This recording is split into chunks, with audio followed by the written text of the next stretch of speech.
اس سے پہلے یاسین شریف کی 12 آیتوں کا خلاصہ پیش کیا گیا۔ ابھی اپنے سامنے 13ویں آیت کریمہ اور یہاں سے ایک تفصیلی واقعہ ہے۔ پچھلے ہفتے کچھ مختصراً اس پر روشنی ڈالی گئی، وہ یہ کہ حضرت عیسیٰ علیہ السلام نے جو ہے تبلیغ کرنے کے لیے شہر انطاکیہ میں 2 شخصوں کو روانہ کیا۔ ان میں سے ایک کا نام صادق تھا، دوسرے کا نام مصدوق تھا۔ اور عیسائیوں کے نزدیک 4 شہروں کی بڑی عظمت ہے، وہ لوگ اس کو بہت عقیدت سے ان شہروں میں رہتے ہیں اور بڑی عقیدت سے ان شہروں میں جاتے بھی ہیں۔ ان میں سے ایک شہر انطاکیہ ہے، دوسرا اسکندریہ ہے، تیسرا قسطنطنیہ اور چوتھا شہر قدس۔ اور الحمدللہ اسلام کے نزدیک بھی بہت سارے شہر باعظمت ہیں، لیکن 4 شہروں کو مصطفیٰ جان رحمت صلی اللہ علیہ وسلم کی زبان سے اللہ تعالیٰ نے برکتوں سے مالا مال فرمایا۔ پہلا شہر تو مکہ ہے، سبحان اللہ۔ دوسرا شہر ہمارے نبی کا شہر، سبحان اللہ، اس کا نام ہی ہے مدینہ، مدینۃ الرسول، شہر رسول۔ تیسرا یمن کا ایک شہر جس کا نام صنعاء ہے۔ چوتھا شہر جس کو البیت المقدس کہا جاتا ہے۔ اسلام میں بھی 4 کی اہمیت ہے۔ بہرحال حضرت عیسیٰ علیہ السلام نے اہمیت تو بہت سارے شہروں کی ہے۔ بغداد ہمارا مرکز عقیدت، سبحان اللہ، اجمیر ہمارا، سبحان اللہ،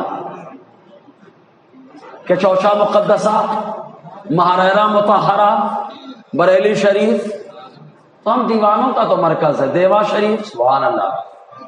تو لیکن آقا علیہ السلام کی زبان سے 4 شہروں کو عظمت اللہ تعالیٰ نے عطا فرمائی۔ انطاکیہ شہر میں ایک بادشاہ رہتا تھا جس کا نام تھا انطفوس، اور کچھ لوگوں نے انتخیس اس کا نام بتایا، الگ الگ روایت ہے۔ اس بادشاہ کے نزدیک چونکہ وہ غیر کی پوجا کرنے والے، پتھر اور آگ کی پوجا کرنے والے تھے، اس لیے اللہ کے وجود کے قائل نہ تھے۔ تو حضرت عیسیٰ علیہ السلام نے صادق اور مصدوق نامی 2 شخصوں کا انتخاب کیا اور فرمایا تم کو انطاکیہ جانا۔ اور انطاکیہ پہلا وہ شہر ہے جہاں پہ حضرت عیسیٰ علیہ السلام کی تعلیمات کو سب سے پہلے فروغ دیا گیا، سب سے پہلے فروغ ملا۔ دونوں کو روانہ کرنا چاہا تو دونوں نے عرض کیا ہم لوگ کیسے وہاں جائیں گے، پھر وہاں کے لوگوں کی زبان کیا ہے، ہم لوگ کیسے باتیں کریں گے۔ عیسیٰ علیہ السلام نے فرمایا تم لوگ آنکھیں بند کرو۔ ان کے اوپر اللہ تعالیٰ نے حضرت عیسیٰ کی دعا سے نیند طاری فرما دی، اور جب وہ بیدار ہوئے تو انطاکیہ شہر کے کنارے پہنچ گئے، اور انطاکیہ شہر کی زبان شاندار فصیح زبان استعمال کرنے لگے۔ جب وہاں پر پہنچے تو وہاں پر ایک چرواہا تھا جس کا نام تھا حبیب نجار۔ حبیب نجار وہ ہے جو مجسمے بناتا تھا، جس کے سامنے لوگ سجدے کرتے ہیں، ایسے مجسمے بناتا تھا۔ تو حبیب نجار کے پاس صادق و مصدوق پہنچے، بکری چرا رہا تھا۔ اب بکری چرانا کوئی معیوب نہیں ہے، بکری تو میرے مصطفیٰ نے بھی چرائی ہے، حضرت موسیٰ علیہ السلام نے چرائی ہے، اکثر پیغمبران اعظام نے بکریاں چرائی۔ اسی لیے حضور نے فرمایا جس کے گھر میں بکری ہو وہ آدمی غریب نہیں ہے، جس کے گھر میں کھجور ہو مصطفیٰ نے فرمایا کبھی بھوکا نہیں رہتا، ہے نا۔ تو کھجور اور بکری کی بڑی اہمیت۔ بہرحال تو حضور صلی اللہ علیہ وسلم، ایک روایت بڑی پیاری یاد آئی کہ حضور صلی اللہ علیہ وسلم بکریاں چونکہ چراتے تھے، تو ایک بار اتفاق ایسا ہوا کہ آپ کی رضائی والدہ حلیمہ سعدیہ رضی اللہ تعالی عنہا نے روک لیا۔ آقا کئی دن نہیں گئے، ایک بھیڑیے نے آپ کی ایک بکری کو پکڑ لیا، سبحان اللہ، بھیڑیے نے پکڑ لیا۔ بھیڑیا لے جاتا ہے تو کھانے کے لیے لے جاتا ہے، کئی دن تلاش کی بکری نہیں ملی تو حضور صلی اللہ علیہ وسلم خود تشریف لائے، سبحان اللہ۔ اعلان کیا بھیڑیا جمع ہو گئے، بھیڑیے جتنے سب جمع ہو گئے، اور بتایا کہ فلاں بھیڑیا آپ کی بکری لے کر کے گیا. اس بھیڑیے کو بلایا گیا, اس نے بکری مصطفیٰ جان رحمت کی بارگاہ میں پیش کی اور عرض کرتا ہے سرکار ہم بکری کھانے کے لیے نہیں لے کے گئے تھے, ہم بکری اس لیے لے کے گئے تھے کہ کئی دن ہو گئے آپ کی زیارت نہ ہوئی, تو ہم بکری لے کر کے گئے کہ آپ بکریاں چھڑانے آئیں گے, ہم آپ کی زیارت سے مالا مال ہیں. تو حضور صلی اللہ علیہ وسلم کا معاملہ ہی الگ ہے. کہیں سات مشتاق زیارت ہے. سبحان اللہ. لوگ کہتے ہیں کہ غار ثور میں, لوگ کیا روایت میں بھی ہے کہ غار ثور میں صدیق کے قدم پہ رات بھر سانپ ڈستا رہا.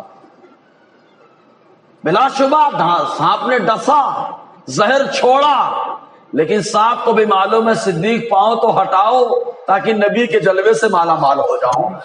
وہ بھی اپنے انداز میں کہنا چاہ رہا تھا. بہرحال تو بکریاں حبیب نجار چلا رہا تھا. صادق اور مصدوق اس کے پاس پہنچے, گفتگو شروع ہوئی. جب گفتگو ہونے لگی تو صادق اور مصدوق نے پہلے کہا تم لوگ ہو کون, نیا چہرہ, نیا معاملہ, کیا ہے تم لوگوں کا حال؟ تو ان لوگوں نے کہا ہم لوگ عیسیٰ علیہ السلام کی طرف سے لوگوں کو عیسیٰ علیہ السلام کے دین کی دعوت دینے کے لیے بھیجے گئے. سبحان اللہ. تو اس نے کہا کیسا دین, کیسا دین؟ تو ان لوگوں نے کہا وہ دین جس دین میں بتایا گیا ہے کہ صرف عبادت ایک خدا کی ہوگی.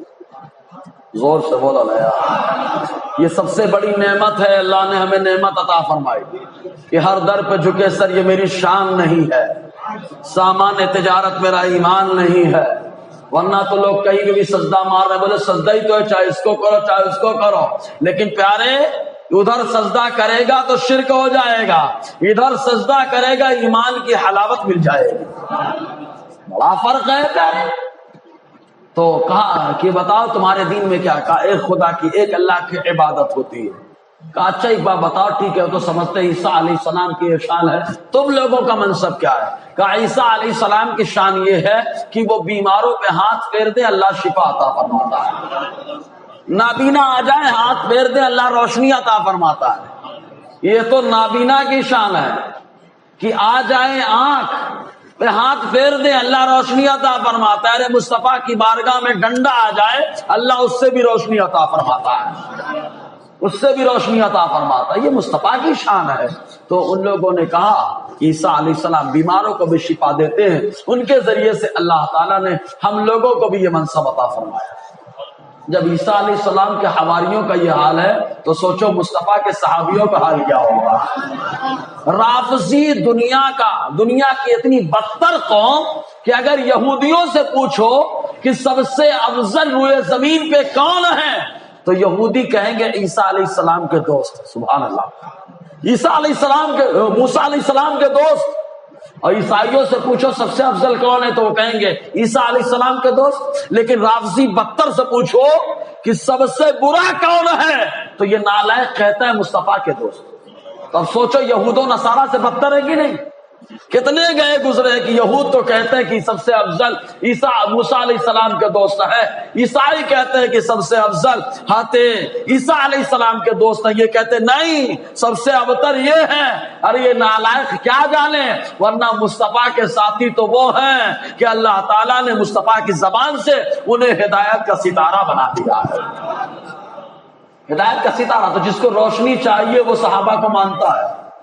زور سے بولو یار, سمجھ رہے کہ نہیں؟ جی بہرحال تو اس نے کہا یہ معاملہ, میرا بچہ جو ہے کافی دنوں سے بیمار ہے, کافی دنوں سے بیمار ہے, دیوانہ ہو چکا ہے, وہ صحیح نہیں ہوا. میں یہ چاہتا ہوں, اور طبیب اور حکیموں نے جواب دے دیا ہے. اور ظاہر سی بات ہے جہاں حکمت جواب دے جائے, دنیا کی حکمت جہاں پہ جواب دیتی ہے وہاں سے مصطفیٰ کی حکمت کارآمد ہو جاتی ہے. مصطفیٰ کی حکمت کارآمد ہوتی. وہ تو عیسیٰ علیہ السلام کے حواری رہے نا. ان لوگوں نے کہا لے کر کے آؤ, ہاتھ پھیر دیا, اللہ تعالیٰ نے بیماری کو ختم فرما دیا, بیماری کو ختم فرما دیا. جیسے ہی بیماری کو ختم کیا فوراً حبیب نجار نے کہا بس اب جو بھی کرتا تھا سب چھوڑتا ہوں, میں عیسیٰ علیہ السلام کے رب پر ایمان لاتا ہوں. کلمہ پڑھ کے مشرف باسلام ہو گیا, عیسیٰ علیہ السلام کا امتی بن گیا. ذرا سوچو, خالی ہاتھ پھیرا, بیماری, مطلب وہ بھی جانتا ہے جو نبی کے دوست ہوتے ہیں وہ بیمار پہ ہاتھ پھیرے ہیں، اللہ بیماری دور فرماتا ہے۔ جو نبی کے دوست ہوتے، جب نبی کے دوستوں کا یہ حال ہے تو سوچو امام الانبیاء کا مقام کیا ہوگا۔ ارے امام الانبیاء کا مقام تو کیا، امام بوصیری سے پوچھو تو بتائیں گے خواب میں آئے تھے خالی، آ کر کے ہاتھ کو پھیر دیا، اللہ تعالیٰ نے بیماری کو دور فرما دیا۔ سمجھ رہے ہیں جی؟ تو حبیب نجار نے کلمہ پڑھا، مشرف اسلام ہو گیا۔ چونکہ مجسمہ بنانے والا بڑا مشہور و معروف آدمی، اس نے ایسا کیا پورے انطاکیہ میں چیر ہو گیا کہ دو بندے آئے ہیں، کا نام صادق ہے، کا نام مصدوق ہے، اور وہ لوگ ہاتھ پھیرتے بیمار صحیح ہو جاتا ہے، جو کرتے ایک دم صحیح ہو جاتا ہے۔ تو لوگ آنے لگے، فائدہ تو لوگ اٹھاتے ہیں نا، لوگ یہی سب میں تو فائدہ اٹھاتے ہیں، صحیح ہے کہ نہیں؟ ایمان صحیح کرانے کے لیے فائدہ اٹھانا یہ کمال ہے۔ ایمان میں تازگی آنی چاہیے، کیونکہ جب ایمان، ابھی یاد رکھیں ہم ایسے جائیں گے تو اللہ شفا دے گا جسمانی بیماری سے، لیکن اگر ایمان میں تازگی پیدا ہو گئی تو ہم خود پاور ہاؤس کے پاس جا کر کے ہم نے پاور حاصل کر لیا، اب ہم ہاتھ رکھیں گے اللہ شفا عطا فرمائے گا۔ اس لیے ایمان کی تازگی حاصل کرنا یہ کمال ہوتا ہے۔ لوگ آنے لگے، فائدہ اٹھانے لگے۔ بادشاہ کو خبر لگی، اس کو خبر ہوئی تو اس نے کہا ارے یہ کیا معاملہ ہے؟ ہاں، لوگ ڈرنے لگتے ہیں نا کہ سب اگر کلمہ پڑھ لیں گے مسلمان ہو جائیں گے، ایمان والے ہو جائیں گے تو ہمارا کیا ہوگا؟ ارے تم بھی کلمہ پڑھ لو، سمجھے کہ نہیں؟ تم بھی کلمہ پڑھ لو، ٹینشن ختم ہو جائے۔ آیت جہاد پہ ہنگامہ کرتے ہیں، نالائقوں کو یہ نہیں معلوم کہ تم خود ہی کہتے ہو کہ جو چاہے وہ کلمہ پڑھ سکتا ہے، جو چاہے وہ اس مذہب پہ رہ سکتا ہے، ہر آدمی کو اختیار ہے۔ تو جب ہر آدمی کو اپنے اپنے مذہب کو چوز کرنے کا اختیار ہے تو الحمدللہ ہم نے ایمان کو چوز کیا ہے۔ جب ہم نے ایمان کو چوز کر لیا تو کیا غلط کیا؟ تمہارا قانون تو خود کہتا ہے کہ ہر آدمی کو اختیار ہے۔ کہا جب ہر آدمی کو اختیار تھا، صحابہ نے بھی اسی قانون پہ عمل کیا تھا نا، لیکن ظلم و زیادتی شروع ہو گئی، صحابہ کا گھر بار چھوڑنا پڑا، گھر بار چھوڑ کر کے مدینہ طیبہ گئے صحابہ کرام، پھر بھی زیادتی ہو رہی تھے۔ تب اللہ تعالیٰ نے فرمایا اب تم نے اتنا برداشت کر لیا، اب اپنے ڈیفنس میں کھڑے ہو جاؤ، سبحان اللہ، اپنے ڈیفنس میں کھڑے ہو جاؤ۔ تب اللہ تعالیٰ نے جہاد کا حکم دیا کہ جہاد کا جو حکم آیا ہے یہ اپنی حفاظت کے لیے آیا ہے، اور دنیا کا ہر قانون کہتا ہے کہ اپنی حفاظت کرو، یہ فرض ہے۔ الحمدللہ دنیا کا قانون آج کہتا ہے، مصطفیٰ کا قانون 1400 سال سے پہلے کہتا ہے، خدا کا قانون 1400 سال پہلے کہتا ہے جی۔ تو بادشاہ کو خبر لگی، بادشاہ نے کچھ سنا ہی نہیں، اٹھا کے ڈائریکٹ جیل میں ڈال دیا۔ ہم لوگ ہوتے تو بولتے حق بولے خالی ہمیں ہی دو، اور اتنے ڈیر کیسے بولے حق، جیل میں ڈال دیں گے۔ لیکن بادشاہ کے سامنے بھی بادشاہ نے پوچھا کس نے بھیجا؟ کہا اللہ کے نبی عیسیٰ نے بھیجا۔ کہا کس لیے بھیجا؟ کہا دین کی تبلیغ کے لیے۔ سبحان اللہ، دین کی تبلیغ کے لیے، دین سمجھانے کے لیے۔ اٹھا کے بادشاہ نے ڈال دیا جیل کے اندر۔ جیل میں ادھر ڈالا، ادھر عیسیٰ کو خبر ہو گئی۔ سبحان اللہ، دیکھیے فریاد امتی جو کرے حال ازار، ممکن نہیں کہ خیر بشر کو خبر نہ ہو۔ جب عیسیٰ علیہ السلام کو ان کے امتیوں کی خبر ہو جاتی ہے تو میرا نبی تو سارے جہان کے لیے رحمت بن کے آیا، حضور کو کیوں نہیں خبر ہوگی؟ یہ تو بس خالی اپنی اپنی خبر کی بات ہے، اپنے اپنی خبر کی بات ہے، حالت کی بات ہے۔ عیسیٰ علیہ السلام کو خبر ہوئی تو عیسیٰ علیہ السلام نے اپنے جو آپ کے خلیفہ بننے والے تھے، بعد میں آپ کی خلافت کا حق ادا کیا، جن کا نام شمعون تھا، شمعون کو روانہ کیا۔ شمعون پہلے گئے، جانے کے بعد انطاکیہ جب پہنچے تو ان دونوں سے ملاقات کی، صادق و مصدوق سے، اور ان لوگوں کو کہا کہ تمہارا حال بالکل اس خاتون کی طرح ہے جو ایک زمانے تک جس کے یہاں بچے کی ولادت نہیں ہوئی، اور اس کے بعد جب ولادت ہوئی تو کھانا کھانے کا بچہ لائق بھی نہیں ہوا، کھانا کھلانا شروع کر دیا۔ مطلب یہ کہ تم لوگ تبلیغ کے لیے آئے تو پہلے اپنے کو منواتے، پھر اپنی بات منواتے، اور مصطفیٰ نے یہی تو کیا ہے۔ 40 سال میں تو اپنے آپ کو منوایا ہے، اور اس کے بعد آقا نے 23 سال اپنی منوائی ہے۔ یہی وجہ ہے کہ آج تک دنیا جو حقیقت پسند ہے، جو منصف عادل ہے، وہ مصطفیٰ کی تعلیم کو پڑھنے کے بعد یہی کہتا ہے حق ڈھونڈنے کے لیے ادھر ادھر نہیں جانا ہے، بس مدینے والے کی بارگاہ میں پہنچ جانا ہے۔ سمجھے کہ نہیں جی؟ جا کے سمجھایا، اس کے بعد بادشاہ کے پاس آیا، بادشاہ کا اعتماد حاصل کیا شمعون نے، اور بادشاہ کے ہم نشیں بن گئے، دربار میں بیٹھنے لگے۔ ایک زمانہ گزر گیا۔ ایک دن موقع رہا، بادشاہ سے پوچھا ایک بات بتائیں میں نے سنا ہے کہ 2 قیدیوں کو جیل میں ڈال دیا، ان کی بات بھی صحیح سے نہیں سنی۔ کیا کسی کی بات سنے بغیر اس کو جیل میں ڈالنا یہ عقل مندی ہے؟ عقل مندی ہے؟ کسی کے دین پر کیچڑ اچھالنا اس کی بات سنے بغیر، کیا یہ عقل مندی ہے؟ وہ کیا پیغام دینا چاہتا اس کی بات سنے بغیر اس کے جیل میں ڈال دینا، قید میں ڈالنا، کیا یہ عقل مندی ہے؟ بادشاہ کی عقل کو للکارا تو بادشاہ نے کہا نہیں، یہ تو عقل مندی نہیں ہے، پہلے ان کی بات سننی چاہیے، پھر ان کے دین کے بارے میں جاننا چاہیے، پھر اس کے بعد ان کی تعلیمات کے بارے میں جاننا چاہیے، اس کے بعد فیصلہ کرنا چاہیے۔ بادشاہ نے کہا بلاؤ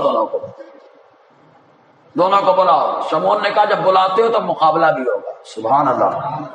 یہ پاگل لوگ بولتے ہیں مناظرہ، ابے مناظرہ تو حق کلیئر کرتا ہے۔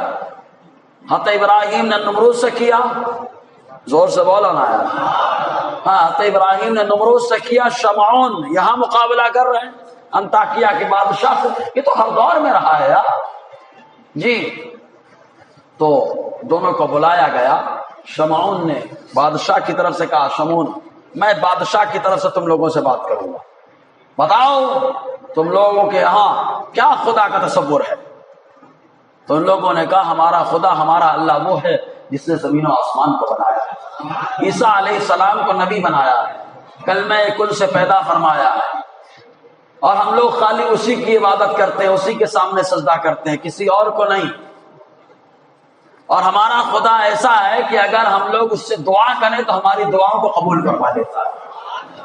تو بادشاہ نے کہا کیا تمہارا خدا اور بھی کچھ کرتا ہے؟ کہا اگر ہم کسی کے لیے دعا دے دیں تو اللہ تعالیٰ کے حکم سے وہ دعا اس کے حق میں قبول ہو جائے گی، بیمار پہ ہاتھ پھیر دے اللہ کے حکم سے اچھا ہو جائے گا۔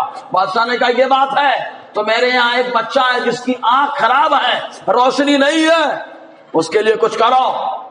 تو لوگوں نے کہا لاؤ، اس بچے کو پیش کیا گیا، صادق اور مصدوق۔ سوچے رب کی بارگاہ کے کتنے مقرب ہیں، اور عیسیٰ علیہ السلام نے انہیں بھیجا ہے۔ سبحان اللہ۔ ایک نقطہ سنو، عیسیٰ علیہ السلام نے بھیجا تو اتنا پاور دے کے بھیجا، عیسیٰ علیہ السلام نے بھیجا تو اتنا پاور دے کے بھیجا کہ اس آدمی کو لایا گیا، آنکھ نہیں تھی، آنکھ کام نہیں کرتی تھی، دونوں نے ہاتھ پھیرا، اللہ نے اس کو روشنی عطا فرما دی، روشنی عطا فرما دی۔ معلوم یہ ہوا جب عیسیٰ روح اللہ ہے، اللہ کے کلمہ ہے، جب انہوں نے بھیجا اتنا پاورفل بنا کے بھیجا۔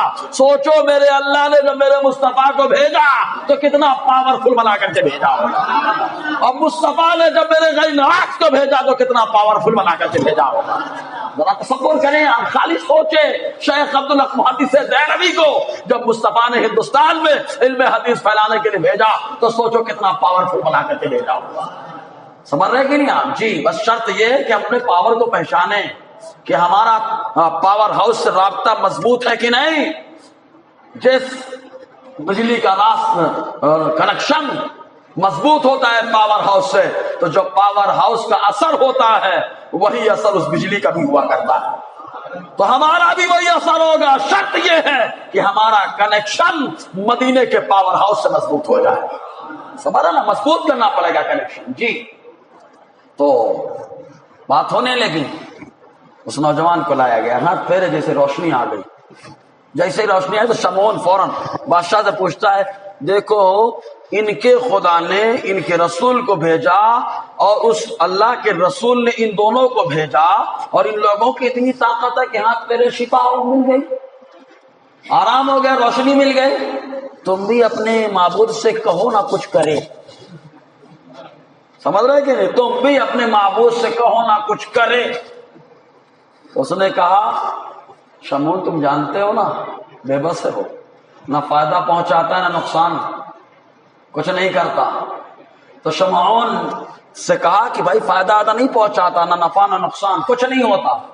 پھر کہتا اچھا ایسا کرو، میرا دل ابھی مطمئن نہیں ہو رہا، ایک ہمارے یہاں کسان کا بچہ جو 7 دن پہلے انتقال کر گیا، لوگ کہہ رہے تھے اس کو دفنا دیا جائے لیکن اس کے ماں باپ ابھی تک آئے نہیں، میری خواہش ہے کہ جب اس کے ماں باپ آئیں تب اس کو دفنایا جائے، لیکن اس کے ماں باپ نہیں آئے ہیں، تو میں چاہتا ہوں اس جو بچہ انتقال کر چکا اس کو لایا جائے۔ بچے کو لایا گیا، بادشاہ نے کہا اگر ان کی دعا میں اتنا اثر ہے تو اس مردے کو زندہ کر دے۔ زور سے بولو یار. مردے کو زندہ کر دیں. للکارا اسے جاتا ہے جو کمزور ہوتا ہے, جس کا کنیکشن کٹا ہوا ہوتا ہے. اسے نہیں للکارا جاتا جس کا کنیکشن بڑا مضبوط ہوتا ہے. للکارا بادشاہ نے, دونوں نے دستے دعا کو دراز کیا. اللہ تبارک, اور شمعون بازو پہ بیٹھا چپکے چپکے آمین کہہ رہا ہے. آمین آمین آمین, دونوں دعا کر رہے ہیں. وہ بچہ جو انتقال کر چکا تھا اٹھ کے کھڑا ہو گیا, اٹھ کے کھڑا ہو گیا. سوچو عیسیٰ علیہ السلام کے بھیجے ہوئے حواریوں کی زبان میں اتنا پاور ہے کہ مردے زندہ ہو رہے ہیں. تو سوچو میرا نبی جب دعا کرتا ہے تو والدین کیوں نہیں زندہ ہوں گے یار؟ میرا نبی دعا کرتا ہے, والدین قبر سے نکلتے ہیں کلمہ پڑھ کے مشرف اسلام ہو رہے ہیں. دوست اور دونوں جیسے ہی زندہ ہوا, جیسے ہی زندہ ہوا. بچہ کہتا ہے میں 7 دن سے آگ میں جل رہا ہوں, 7 دن سے آگ میں جل رہا ہوں, آگ میں 7 دنوں سے جل رہا ہوں. لیکن ابھی اچانک جب ان تینوں نے دعا شروع کی تو میرے اندر جو آگ لگائی گئی تھی آگ ختم کر کے مجھے زندہ کر دیا گیا. تو تم لوگ اس خدا پر ایمان لاؤ جس خدا نے زمین و آسمان کو پیدا کیا. بچہ بولنے لگا تو بادشاہ کہتا 2 تو سمجھ میں آتے کہ یہ 2 بیٹھے ہیں, یہ دونوں دعا کرے, تیسرا کون ہے؟ لوگ کہتے ہیں مردے سمجھتے نہیں, لوگ کہتے ہیں مردے سمجھتے نہیں. میں کہتا ہوں جو مردہ ہوتا ہے واقعتاً وہ نہیں سمجھتا, چاہے زمین پر ہو چاہے زمین کے نیچے ہو, اور جو زندہ ہوتا ہے چاہے زمین کے اوپر ہو چاہے زمین کے نیچے ہو, وہ سب کچھ سمجھتا ہے, سب کچھ دیکھا کرتا ہے. تو کہا 3, تو بادشاہ نے کہا تیسرا کون؟ کہا تیسرا یہ شمعون. سبحان اللہ, پہچان لیا, کہا شمعون. تو شمعون سے پوچھا کیا معاملہ ہے؟ اب بادشاہ تو متاثر ہو ہی گیا تھا. اب شمعون نے اپنی حقیقت بتائی اور کہا کہ معاملہ ایسا تھا تو مجھے عیسیٰ علیہ السلام نے تمہیں سمجھانے کے لیے بھیجا ہے. وہاں پہ پورا ماحول بن گیا, سب لوگ ایمان لے آئے, ماحول زبردست ہو گیا. اسی کا تذکرہ اللہ تبارک و تعالیٰ نے یہاں پہ فرمایا. سنیں قرآن کیا کہتا ہے. اللہ تعالیٰ فرماتا ہے, اے محبوب یہ پاگل نہیں سمجھتے کہ میں کیا میرے اندر کتنی قدرت ہے. تو ٹھیک ہے مثال بیان کرو. وَضْرِبْ لَهُم مَّثَلًا, ان مکے والوں کے سامنے ایک کہاوت بیان کرو. کس کی؟ اصحاب القریہ, گاؤں والوں کی. کون سے گاؤں کی؟ انطاکیہ. کون سے گاؤں کی؟ انطاکیہ والوں کی. اذ جاء المرسلون, جب اس شہر انطاکیہ میں عیسیٰ علیہ السلام کے قاصد پہنچے. عیسیٰ علیہ السلام کے قاصد, ایک کا نام کیا صادق, دوسرے کا نام کیا مصدوق, پہنچے. تو اذ ارسلنا الیہم اثنین, اللہ تعالیٰ فرماتا ہے عیسیٰ نے بھیجا تھا نا, لیکن عیسیٰ کا بھیجنا میرا بھیجنا ہے, عیسیٰ کا بھیجنا میرا بھیجنا. اللہ فرماتا ہے اذ ارسلنا, جب ہم نے بھیجا, الیہم ان کی طرف, اثنین 2 کو. کتنے کو؟ 2 کو بھیجا. فکذبوہما, تو شہر والوں نے انہیں جھٹلا دیا, جھٹلا دیا. فاستثنا بثالث, تو ہم نے ان دونوں کو طاقت عطا کی تیسرے کے ذریعے سے. تیسرا وہ جنہیں شمعون کہا جاتا ہے, تیسرے کے ذریعے سے. اور تینوں نے کہا کیا؟ بادشاہ نے جب حالات کو دیکھا تو دیکھنے کے بعد کہا فقالوا, کیا معاملہ ہے؟ تو ان لوگوں نے کہا انا الیکم مرسلون, ہمیں تمہاری طرف قاصد بنا کر کے بھیجا گیا ہے, ہم قاصد بن کر کے آئے تم کو سمجھانے کے لیے. تب سمجھنا نہیں چاہتے جو لوگ, تو یہی جملہ بولتے ہیں تو اتنے بڑے ہو گئے ہم کو سمجھاؤ گے. ہوتا ہے نا ایسا, ہم کو سمجھاؤ گے. ارے یہ نہیں سمجھتے بھائی سمجھانے والا چھوٹا ہو چاہے بڑا, بات کیا بولنا یہ تو دیکھو, بات میں دم ہے. عربی کی کہاوت ہے خذ المقال من فم الاطفال, بچوں کے منہ سے بھی اگر بات مل رہی تو اسے لے لو. سبحان اللہ, بچوں کے منہ سے بھی بات ملے تو لے لو. تو ان لوگوں نے کہا ما انتم الا بشر مثلنا, ان لوگوں نے کہا تم تو ہماری طرح ہی بشر ہو. دیکھو اتنے سب کچھ دکھا ڈالے, جب تمہاری طرح بشر ہیں, جیسے حضور کے بارے میں کہا ہماری طرح بشر ہیں, تو ٹھیک ہے بابا تمہاری طرح ہے نا, تو ٹھیک مصطفیٰ نے جو جو کیا تم بھی کر کے بتاؤ نا. وہ سمجھے گی نہیں, مصطفیٰ کو تو کنکر بھی سلام کرتے ہیں. مصطفیٰ جب چلتے ہیں تو آتے علی فرماتے جو بھی پتھر اور جو بھی درخت آتا سب کہتے ہیں الصلوۃ والسلام علیک یا رسول اللہ. ترمذی کی حدیث پاک, مصطفیٰ کے لیے پیر چل کے آتے ہیں. مصطفیٰ جھولے پہ ہوتے ہیں, انگلی اڑاتے ہیں تو چاند ادھر ادھر ہل جاتا ہے. مصطفیٰ کی طرح کر کے بتاؤ نا یہاں. اب آؤ ذرا ہم آپ کو ایک نقطہ بتاتے ہیں. مثل, دیکھو مثل کا معنی کیا ہوتا ہے. عربی میں 3 لفظ آتے ہیں، بولتے نا یہ اس کی طرح ہے، بولتے نا اس کی طرح، طرح کے لیے 3 لفظ آتے ہیں. دیکھو پہلے طرح سمجھ لو، بولے یہ اس کی طرح ہے. اب اس کے کس چیز میں کہا؟ چہرے میں اس کی طرح ہے. صحیح ہے کہ نہیں؟ یہ اس کی طرح ہے مطلب تقوی میں اس کی طرح ہے، باطن میں اس کی طرح ہے. کیا یہ اس کی طرح ہے؟ کہا چہرے اور باطن دونوں میں. سمجھ آیا؟ تو اب آؤ، طرح 2 طرح، 3 طرح کے 3 لفظ آتے ہیں. ایک آتا ہے نظیر، ایک آتا ہے مثل، ایک آتا ہے نحو. سمجھ میں آیا؟ نظیر کہا باطن میں اس کی طرح ہوں، کہا یہ اس کی طرح ہے مطلب باطن میں، یہ اس کی نظیر ہے. کہا باطن میں، تو کہا باطن میں مصطفیٰ کی طرح کوئی ہے؟ کہا نہیں، اسی لیے کہا نبینا لا نظیر لہ، ہمارے نبی بے نظیر ہے. سبحان اللہ، بے نظیر ہے، باطن میں مصطفیٰ کی طرح کوئی نہیں. اسی لیے تو مصطفیٰ نے فرمایا ابو بکر میری حقیقت میرے اللہ کے علاوہ کسی نے نہیں جانا، میری حقیقت میرے اللہ کے علاوہ کسی نے نہیں جانا. یہ مصطفیٰ کی حقیقت کا حال ہے کہ صرف بنانے والا خدا ہی جانتا ہے. اسی لیے تو اعلیٰ فرماتے ہیں لیکن رضا نے ختم سخن اس پہ کر دیا، خالق کا بندہ خلق کا آقا کا متشدد. سمجھے نا جی؟ تو باطن میں کوئی نہیں. نظیر کا لفظ آتا ہے، اگر کوئی باطن میں اس کی طرح بن جائے تو کیا بولیں گے؟ نظیر. کون سا لفظ آتا ہے؟ نظیر. اور اگر کوئی خالی چہرے میں ہو باطن میں نہ ہو تو بولتے ہیں مثل. کیا بولتے ہیں؟ مثل. کہاں ہمارے 2 ہاتھ ہیں، کہاں مصطفیٰ کے بھی ہیں. سمجھ رہے کہ نہیں؟ کہاں دل کے جیسے انسان کی جو لوازمات ہیں کہاں مصطفیٰ کو ہیں. تو کہاں مثل ہے، مثل ظاہر میں ہے. سمجھ رہے کہ نہیں؟ کس میں ہے؟ ظاہر میں، حقیقت میں نہیں. اور ظاہر اور حقیقت دونوں میں ہو جائے تو ایک لفظ آتا ہے نحو. تو یہاں پہ کیا لفظ آیا؟ وہاں جہاں پہ مصطفیٰ کے لیے مثل ہے، ظاہر میں تمہاری طرح ہے، حقیقت میں تو مصطفیٰ کی حقیقت کو اللہ کے علاوہ کسی نے نہیں جانا ہے. سمجھ آیا کچھ؟ جی. تو ان لوگوں نے کہا قالوا ما انتم الا بشر مثلنا، تم لوگ اتنے پہنچے ہوئے دکھا، تم تو ایک دم ہماری طرح انسان دکھتے ہو، تم ایک دم ہماری طرح انسان، لیکن اتنا پاور تمہارے پاس. اس کے بعد کہا ما انزل الرحمن من شیء ان انتم الا تکذبون. اب آگے انشاءاللہ اسی پر مثل سے آگے گفتگو بڑھائیں گے اور مثل پر اور روشنی ڈالیں گے انشاءاللہ. اللہ تعالیٰ کہنے سننے سے زیادہ ہمیں عمل کی توفیق عطا فرمائے.